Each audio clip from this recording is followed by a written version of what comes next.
बहुत पुरानी बात है। एक जंगल में एक गुरुकुल था जिसमें बहुत सारे बच्चे पढ़ने आते थे। एक बात की बात है, गुरुजी सभी विद्यार्थियों को पढ़ा रहे थे, मगर एक विद्यार्थी ऐसा था जिसे बार बार समझाने पर भी समझ में नहीं आ रहा था।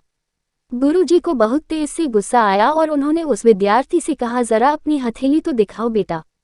विद्यार्थी ने हथेली गुरुजी के आगे कर दी। हथेली देखकर गुरुजी बोले, बेटा तुम घर चले जाओ, आश्रम में रहकर अपना समय व्यर्थ मत करो, तुम्हारे भाग्य में विद्या नहीं है। शिष्य ने पूछा, क्यों गुरुजी? गुरुजी ने कहा, तुम्हारे हाथ में विद्या की रेखा नहीं है। गुरुजी ने एक होशियार विद्यार्थी की हथेली उसे दिखाते हुए कहा, ये देखो, ये है विद्या की रेखा, ये तुम्हारे हाथ में नहीं है, इसलिए तुम समय नष्ट ना करो और घर चले जाओ और वहां अपना कोई और काम देखो।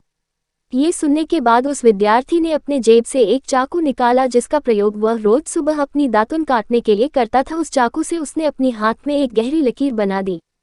हाथ में खून बहने लगा। तब वह गुरुजी से बोला, मैंने अपने हाथ में विद्या की रेखा बना ली है गुरुजी। ये देखकर गुरुजी द्रवित हो गए और उन्होंने उस विद्यार्थी को गले से लगा लिया। गुरुजी बोले, बेटा तुम्हें विद्या सीखने से कोई ताकत नहीं रोक सकती है। दृढ़ निश्चय और परिश्रम हाथ की रेखाओं को ही बदल देती है। दोस्तों, वह विद्यार्थी आगे चलकर महर्षि पाणिनि के नाम से प्रसिद्ध हुए, जिसने विश्व प्रसिद्ध व्याकरण अष्टाध्यायी की रचना की है। इतनी सदियां बीत जाने के बाद भी, आज 2700 वर्षों बाद भी विश्व की किसी भी भाषा में ऐसा उत्कृष्ट और पूर्ण व्याख्या का ग्रंथ अब तक नहीं बना। तो दोस्तों, इस कहानी की शिक्षा ये है कि लोग चाहे जो भी बोले, हम हर एक को गलत साबित करते हुए अपनी लागन और कठिन परिश्रम के दम पर जो चाहे वो सब कुछ हासिल कर सकते हैं।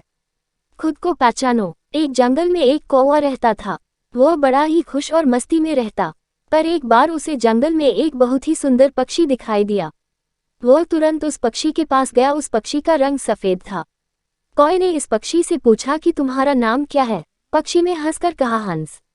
कौवा बड़ा खुश हुआ और खुश होकर कहा, यार तुम तो बहुत सुंदर हो और तुम्हारा रंग भी सफेद है, तुम्हें तो जिंदगी जीने में बड़ा मजा आता होगा।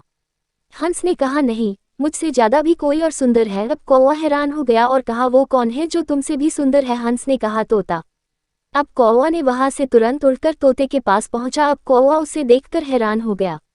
तोते के गले लाल रंग और तोता हरे रंग का था। कौवे ने उससे कहा, यार तुम तो बड़े खुश रहते होगे, तुम इतने शानदार जो दिखते हो। तोता मायूस हुआ और कहा, नहीं, मुझसे भी शानदार और सुंदर तो मोर है। अब कौवा वहां से उड़कर मोर को ढूंढने लगा। उसने कई दिनों तक मोर को ढूंढा, लेकिन मोर उसे नहीं मिला। लेकिन कुछ दिन बाद उसे पता चला कि मोर शहर में चिड़ियाघर में है। अब कौवा चिड़ियाघर पहुंचा और उसने मोर को देखा कि वह एक बड़े से पिंजरे में बंद है और बहुत से लोग इसके साथ फोटो खिंचवा रहे थे। ये देखकर कौवे को थोड़ी जलन हुई। कौवे में मोर के पास गया और कहा, यार तुम्हारी जिंदगी में तो मजे ही मजे है। मोर उदास हुआ और कहा, किस बात के मजे? मैं भले ही दिखने में शानदार और सुंदर हूँ, लेकिन मेरी पूरी जिंदगी इस बंद पिंजरे में ही गुजरने वाली है। मोर ने कौवे से कहा, यार तुम तो बहुत किस्मत वाले हो, खुले आसमान में जहाँ चाहे वहाँ जा सकते हो और अपनी जिंदगी अपनी मर्जी से जी सकते हो।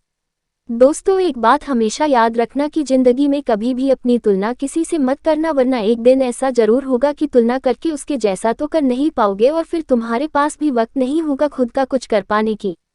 दोस्तों, ये मोटिवेशनल स्टोरी आपको जरूर पसंद आई होगी। ऐसी ही स्टोरी, मोटिवेशनल स्पीच के लिए सब्सक्राइब करें, लाइक करें।